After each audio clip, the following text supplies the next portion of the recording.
திருவண்ணாமலையில் தொடர் கனமழையால் 3ஆம் கட்ட வெள்ள அபாய எச்சரிக்கை விடுக்கப்பட்டுள்ளது. இதுகுறித்த கூடுதல் விவரங்களை செய்தியாளர் பிரகாஷ் வழங்க கேட்கலாம்.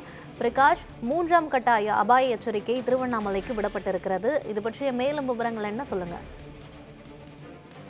நிச்சயமாக யுவராணி, திருவண்ணாமலை மாவட்டத்தில் பென்சல் புயல் காரணமாக கடுமையான மழை கொட்டி தீர்த்தது காரணமாக திருவண்ணாமலை மாவட்டம் முழுவதும் வெள்ளக்காடாக காட்சியளித்து வருகிறது.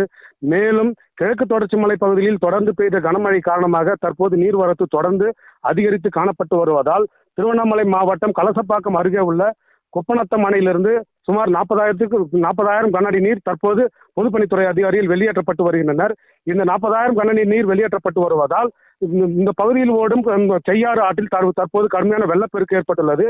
இதன் காரணமாக செய்யாறு ஆற்றின் கரையோரம் வசிக்கும் கலசப்பாக்கம், போலூர், தேவிகாபுரம், சேத்துப்பட்டு, பெரும்பாக்கம், தண்டரை மற்றும் செய்யாறு நகரை சுற்றியுள்ள பல்வேறு கிராமப்புறங்களில் செய்யாறு ஆற்றின் கரையோர மக்கள் அனைவரும் பாதுகாப்பாக இருக்குமாறு பொதுப்பணித்துறை அதிகாரிகள் 3ஆம் கட்ட வெள்ள அபாய எச்சரிக்கை விடுத்துள்ளனர்.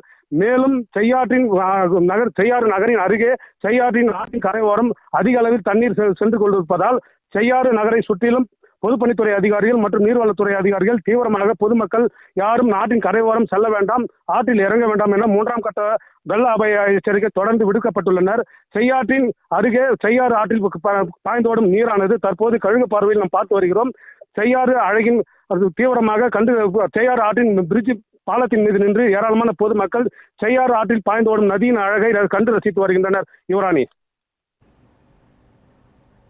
விவரங்களுக்கு நன்றி பிரகாஷ்.